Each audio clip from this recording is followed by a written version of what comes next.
家好，我是邱平，我现在来到了陕西的三原县。刚刚空中的画面可以看到，这里是非常多树木，很茂密。但是大家不要小看这个地方，在这个树林当中，也就是土地下面，是陕西非常著名的地下坑院。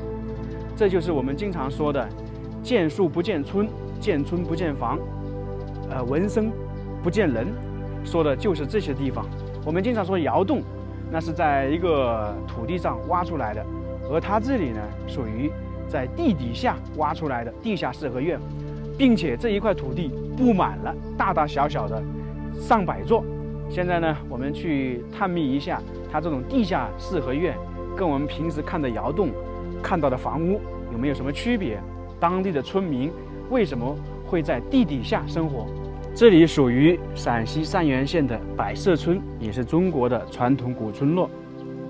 你像我们眼前看到的，这地面上是很平坦，然后高出来了这个一堵墙一样的，它四面都有。那么往前走一点，这里就是一个典型的地下四合院，看到没有？一个、两个、三个、四个，基本上每个窑洞呢最少是有8个房间，这个是非常与众不同嘛。也就是说，这里的村民是生活在地下的，我们平时是住在地面上的。那么在这个地方，为什么会出现这种情况呢？到底这些地下坑院、地下窑洞存在了多少年？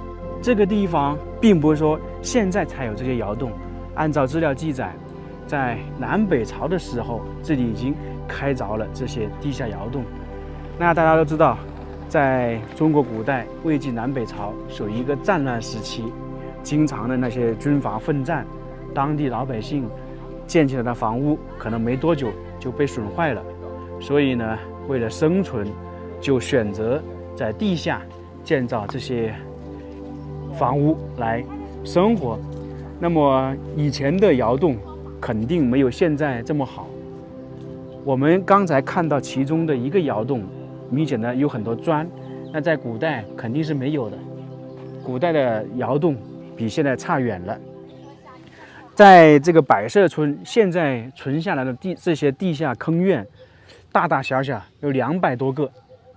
那有一部分呢有人住，有一部分是没有人住的。其实这些地下窑洞，大家比较关心的就是说，这个怎么喝水，同时怎么防雨，特别是下大雨怎么办？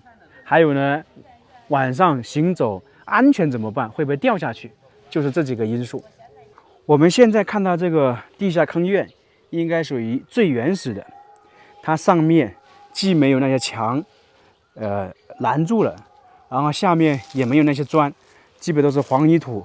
那这个地下坑院估计有几百年的历史，因为这些窑洞嘛，基本都是比较以前修的，现在肯定没有人修这种了，可能就开一些农家乐，开一些其他的才会整理一下。所以可以看到，原始的窑洞，他们都是在这种黄泥土里面挖出来的。最开始就是地面上是平的，然后首先划定一个区域，在这个里面画成一个长方形或者正方形，先向地底下挖，把这里土全部挖掉了。挖完之后，才在下面进行开挖窑洞。这个窑洞看起来非常壮观吧？我们在这几个方向就可以看到好多个房间，这个是经过修缮的。而那个地方呢，就属于通道。很多人会问，那这个窑洞地下坑院挖出来了，它从哪里进出呢？等一下我们就可以带大家看一下。它基本上平均的话是8个窑洞，其中7个是房间，1个是通道。我们这样转过来看一下，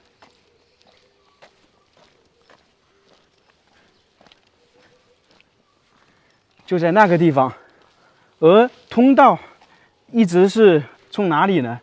这边一直到前面一个斜坡上来。我们站在这个地方往前看的话，如果没有这些遮挡的这些墙，大家以为这里就是一个平地，但是其实就这里到那个不到200米，有6、7个这种地下坑院。那也就是说，这大概100米的距离，在以前是住了好多户人家的。大家再看一下这个地方，这个是什么？不知道城里的人知不知道啊？很多人以为这是通气的，其实不是。下面这里是厨房，因为这一块是一个房间，那厨房肯定要排烟嘛，就在这里。等一下我们去一个农家乐看一看，大家就更能知道了。我们现在去一个下面走一走，这个可能没开呀，但是这个通道可以带大家看一下。它通道现在是分为2部分，以前肯定是没有砖的，就是黄泥土。那么现在这里很多人有摩托车，他就会这样骑着车进去，然后还有一些台阶。在这些窑洞有2个很明显的，特别是夏天，你在路口那里是一个状态，一个温度，然后马上走到这里呢，就立马变凉了，温度起码要降低5度，越到里面温度降得越多。你像这里是不是有一点我们经常说走地宫的感觉？墓道它这里全是斜坡上去的，因为本身它这个地坑院是在底下，我们最少可能有5米，或者是到8米，它要慢慢的下去。这里都是经过修缮的，没有经过修缮，以前这些全是黄泥土。那这个窑洞就这一块呀，大概是有差不多100年的时间。这个已经锁住了，我们就没法去参观了。等一下我们去找一找它门开放的，可以去看看。一般的话，如果说你在敲门，都可能里面的听不到。你来找亲戚的话，得去哪里？得去上面，站在那里喊下面：张三，你在家不？我过来一下。你在这里敲门是没有用的，因为一进去这里又是一个这样的大的通道，声音扩散不出去的。那么很多人会关心，这个晚上行走会不会掉下去？还有小孩在上面奔跑。其实这窑洞它都加了一个这个的，这个算是一面墙，起到什么作用呢？第一，防水，下雨的话水不会从这里流下去。还有本身呢，它这个会修建的时候会弄点坡度，就是说越靠近边上就稍微高一点点，这样水就会往那边走。还有一种这个就是防止人摔下去，就是有个遮挡物嘛，这小孩肯定就这么高，我们大人可能就不会那么我们说的不小心嘛。同时呢，你来拜访的话，就可能在这里想张三或者某个亲戚我来了，你在家不？因为刚才说了，在下面是听不到的，只能在上面喊一下，那人就能听到了。这种跟我们平时看到的房屋完全是不一样的。这就是黄土高原窑洞跟地下坑院结合的一种形式。刚才见到了完好的地下坑院，完好的通道，那这个已经荒废了，倒塌了，大家就可以看一下，就是这种，它是最原始的窑洞，全是属于黄泥土，是没有用砖加固的，自然而然的话，如果没人住，那就很容易倒塌。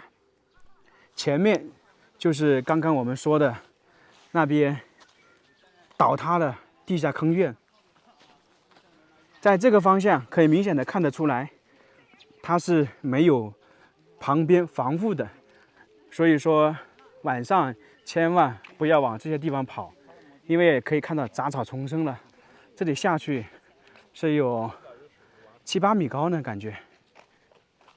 刚才已经看过这里了，我们现在就来看一下这个地下坑院。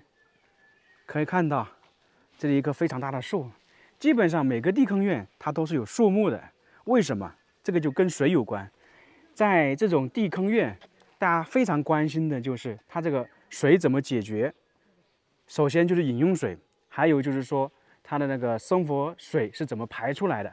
给大家看一下啊，它这里有一个非常大的树木，那么一般里面生活的废水啊，就倒在这个地方，就渗入到地下。还有呢，看到那里没有？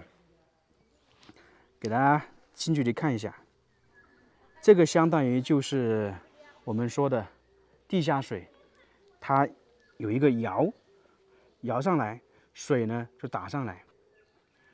它的井水在这里，但是它排的水是在哪边呢？可能就是在旁边，它这样倒下去。这智慧是不是非常不一般？同时，如果下大雨的话，这个水都会滴到下面去，全部会渗入到那个泥土里面来。因为本身这些都是黄泥土，而且很结实的，到处都是。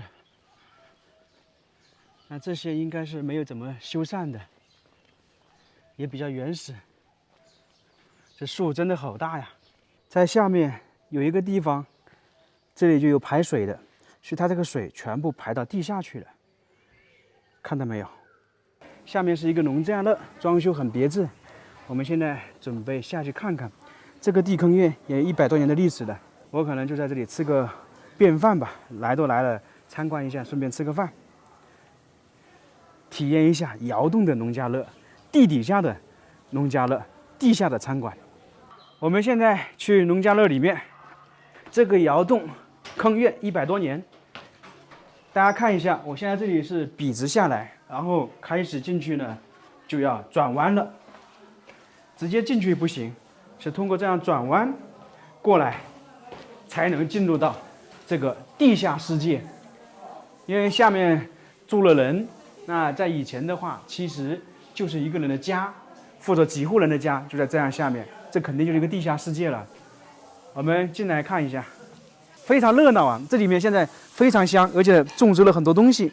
你像石桌，每个都有房间。当然了，它现在这里挺好的，有自来水的。这个水可能是从上面牵下来的。那以前这个水呢，都是这个地底下的。你像下面还有一些排水的。